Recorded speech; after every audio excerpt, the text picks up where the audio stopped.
mention all the projects. I don't know whether my Palm Secretary, have I forgotten any zone? If I forgot a zone, you have to let me know.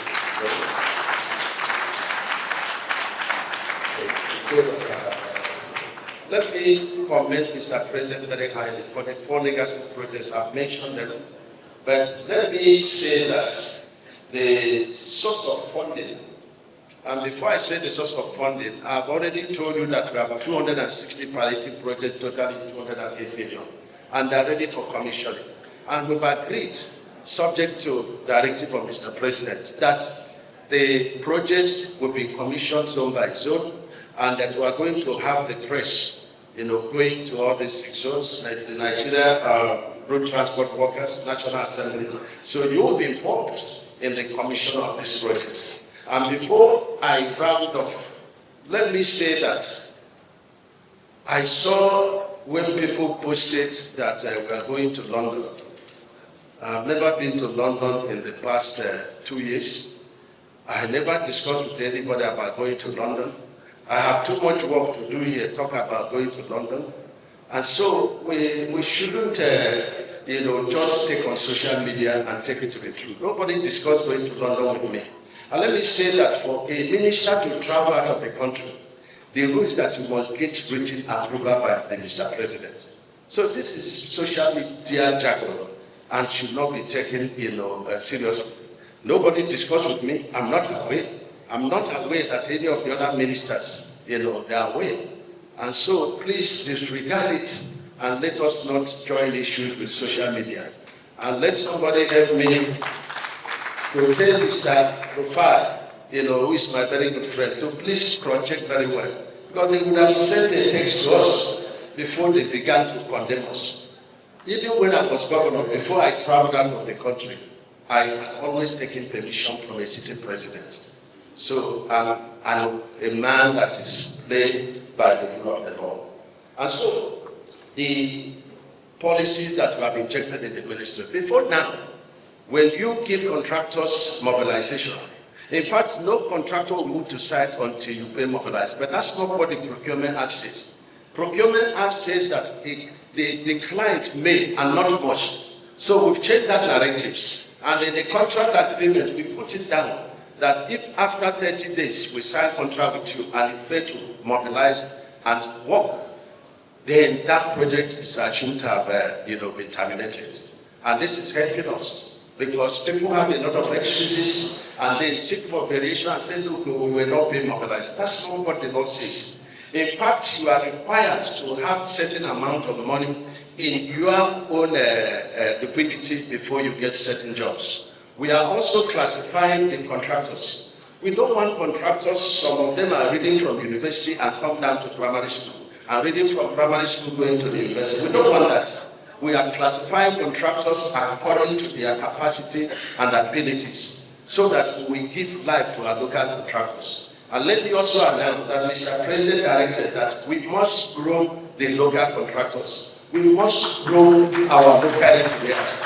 And so we have a program which we call a YouTube program, whereby in every state we are getting 5 civil engineers that are not at work, and we are posting them to these 4 legacy projects and other mega projects of the country so that they can learn.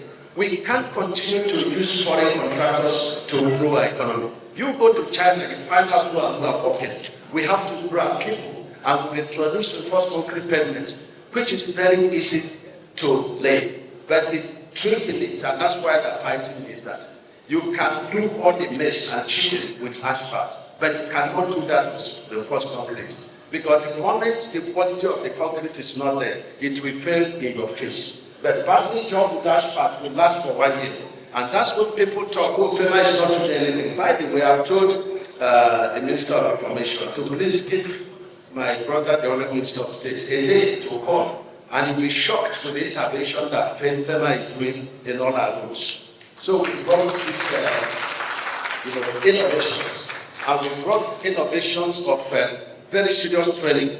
In fact, since the Prime Secretary came, we have had about 4 different kinds of training for engineers. And we also brought, a policy that if a controller of a state is not doing well, it's not pushing the contractor, it's not supervising the project, it's not able to give us account of the projects anytime we call. We record the controller and they will be posted to my office. So every day we stay in the office and then we greet ourselves. This is what we are doing. And so we have different funding, this thing. But let me, say about HDMI, which is the Highway Development and Management Initiative. This is a kind of PPP on our road, which is what we desire. We desire for, I'm told to stop, but I'll stop. We desire that, investors should come and they take over, most of these roads. But we are being very careful. I've written to ICRC to let me know the alternative roads, because the law says for you to give out any road to be done on PPP at all, you have to give an alternative road. So we are very careful. Because there's what is called call-off shop, which is if you find money to do the road and you told it and they receive interference, then they will have to now take money from Federation account. We don't want when Mr. President is resting after 8 years, and when I will be resting after 8 years, and then for contractors that thought that, about quitting, I'm not quitting. We are in this thing together, and we must change the narrative. So we are being very careful not to shortchange the federal government, not to shortchange our people, not to mortgage the interests of our poor children. And this is very important. So we welcome PPP, we've handed over Bini Asaba. And so the society should push for that contractor to start work. And that is handed over to African Plus. And so we are willing and ready to engage private sector to do our roads and toll it. But no road will be tolled unless it is completely done and in good condition. That is the directive of Mr. President. And finally, I don't want to be disobedient or be a member of Labour Party. Very disobedient. I want to commend, my Minister of State Works, my Palm Secretary and all the directors. But greater commendation goes to Mr. President.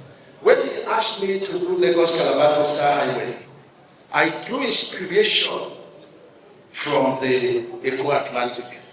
When I was working in Lekki as a young engineer, people were selling off their properties within that axis.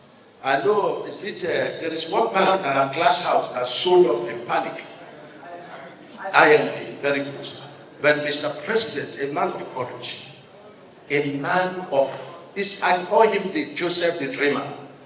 And the God has helped him to make flesh of his dreams. I commend him very highly. Our GDP is growing, inflation is coming down, our foreign exchange is impacted positively. The World Bank says we are not owing them again. Let's put our hands together for Mr. President, the man, the roadmaster, and the man of humble college. Thank you very much. Thank you, God bless you. Thank you. I believe the Honorable Minister is that for the sound of the round of applause.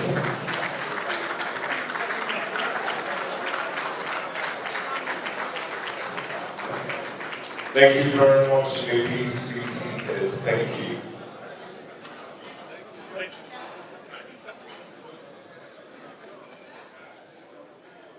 Thank you very much. May I remind you that the Honorable Minister